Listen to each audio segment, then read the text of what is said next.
Welcome to dear student guys. इस video में कक्षा 10वीं के छात्रों के लिए मासिक अभ्यास प्रश्न पत्र सामाजिक विज्ञान जो कि जुलाई महीने का इसका सॉल्यूशंस लेकर आ चुके हैं। तो गाइस जो पूर्णांक आपके पास 20 अंकों का है, मतलब आपका टेस्ट 20 अंकों का रहेगा और आपको 1 घंटे का इसके लिए समय दिया जाएगा। अब गाइस यहाँ पर जो क्वेश्चन नंबर 1 है, इससे हम शुरुआत करने वाले हैं। तो ये रहेगा सभी के आंसर। तो आप यहाँ पर वीडियो को रोक लीजिएगा गाइस और अच्छे से अपनी उत्तर पुस्तिका में जो टेस्ट है इसे हल कीजिएगा। देखिए गाइस, सही विकल्प चुनकर लिखिए निम्नलिखित में कौन से श्रीलंका का एक प्रमुख जनजातीय समूह है। तो आप इसके लिए लगाइएगा सा वाले पे सही का निशान। तो इसका सा वाला है सिंहली और तमिल। और अगला जो क्वेश्चन है गाइस, प्राकृतिक संसाधनों का उचित प्रबंधन क्यों महत्वपूर्ण है, क्योंकि यहाँ पर संतुलन पर्यावरण बनाए रखने के लिए आवश्यक है। 22 का सही आंसर हो जाएगा। और गाइस यहाँ पर तीसरा क्वेश्चन है, भारत वर्ष 1973-74 की तुलना में 2013-14 में अर्थव्यवस्था किस प्रकार सबसे अधिक वृद्धि हुई है। तो ये हुई है गाइस तृतीय क्षेत्र में। इसका सवाल आप सही आंसर लगाइएगा। अब यहाँ पर आपको एक बार एक शब्द में उत्तर लिखना है। तो बेल्जियम में सामुदायिक सरकार का चुनाव किस आधार पर किया जाता है। तो ये भाषा के आधार पर किया जाता है। तो यहाँ पर आप लिखिएगा भाषा।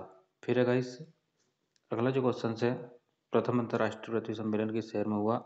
तो ये गाइस हुआ था रियो डी जेनेरियो में। तो यहाँ पर हमने इसको हाईलाइट कर लिया, केवल आप इतना लिखेंगे तब भी आपका आंसर सही है। और अगला जो क्वेश्चन है गाइस, यहाँ पर ध्यान से देखिएगा आप, कार्यपालिका और विधायिका द्वारा बनाए गए कानून का अनुक्रम को लगाता है। तो यहाँ पर लगाती है न्यायपालिका।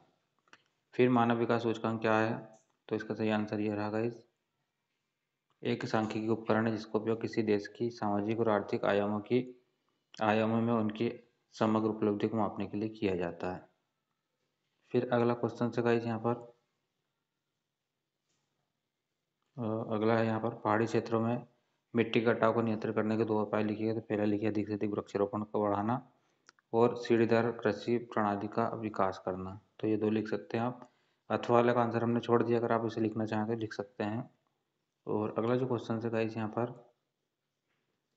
यहाँ पर लाजवेराई नामक संघ क्या था, इसकी स्थापना क्यों की गई थी। तो ये रहा इसका आंसर, जो लोजेब्रियन और मतलब इसका जो उच्चारण है आप देख लीजिएगा। यह जर्मन सीमा शुल्क संघ जर्मन राज्यों का एक गठबंधन था जो अपने क्षेत्र के भीतर टैरिफ और आर्थिक नीतियों के प्रबंधन करने के लिए बनाया गया था, है ना गाइस। यहाँ पर आप आगे लिख सकते हैं और एक लाइन। फिर सन 1930 की जुलाई क्रांति का फ्रांस पर क्या प्रभाव पड़ा। तो एक संवैधानिक राजतंत्र का निर्माण किया। और आगे आप लिख सकते हैं इसमें थोड़ा सा और, 2 अगस्त को चार्ल्स एक्स और उनके बेटे डोफिन ने सिंहासन के अपने अधिकारी को त्याग दिया और ब्रिटेन के लिए प्रस्थान किया, ग्रेट ब्रिटेन के लिए प्रस्थान किया।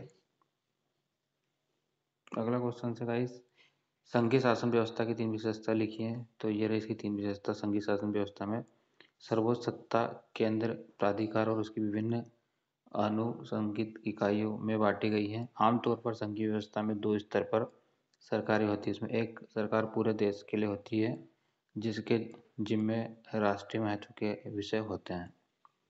और अगला जो लास्ट क्वेश्चन है, सार्वजनिक क्षेत्र तथा निजी क्षेत्र में अंतर लिखिए। तो सार्वजनिक क्षेत्र अर्थव्यवस्था का हिस्सा है जहां सरकार या स्थानीय अधिकारियों द्वारा कार्य करने की वजह सामान और सेवाएं प्रदान की जाती है। निजी क्षेत्र में व्यावसायिक गतिविधि होती है जो निजी व्यक्तियों द्वारा स्वामित्व, वित्त पोषित और संचालित होती है। तो यहाँ पर गाइस हमने इसका सॉल्यूशन आपको बता दिया है। आप हमारे यूट्यूब चैनल पर विजिट कर सकते हैं, आपको अदर पेपर के सॉल्यूशंस भी मिल जाएंगे। Thanks for watching guys.